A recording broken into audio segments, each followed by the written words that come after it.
Andie MacDowell, 64, really likes her natural gray hair.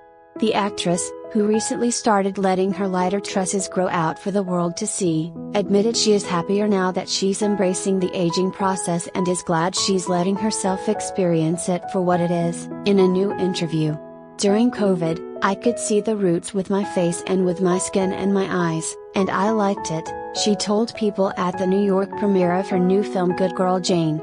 "I felt that I would be happier. And I am happier. I really like it."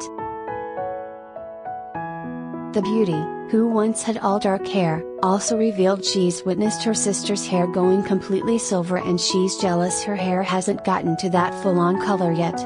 "My sister's full-on silver and she's only 18 months older than me. I thought she looked so much more beautiful being silver," she explained. "I was jealous. I'm 64, and this is the time of my life," she added about learning to accept her natural hair. "Eventually, I'm going to be silver. And I wanted to have this experience of feeling what it is." Despite liking her new silver mane, Andie further admitted getting older and accepting the changes that come with it isn't always easy. "Your belly gets bigger as you get older too. And I've had 3 babies," she said. "I'm constantly having to work on loving that part of my body. It's so hard. Believe me, it gets even harder," she went on. "Because after menopause, your hormones change, your shape changes. And I've got a very perceptive eye. So you see it. I will see it on other people, I'll see it on myself."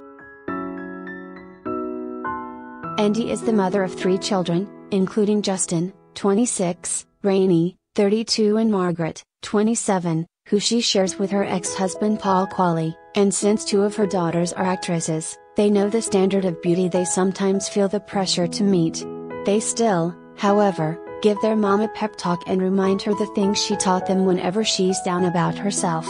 "If I ever say anything demeaning about myself, because I've taught them not to do that, they'll say, 'Why are you doing what you told us not to do?'" she said.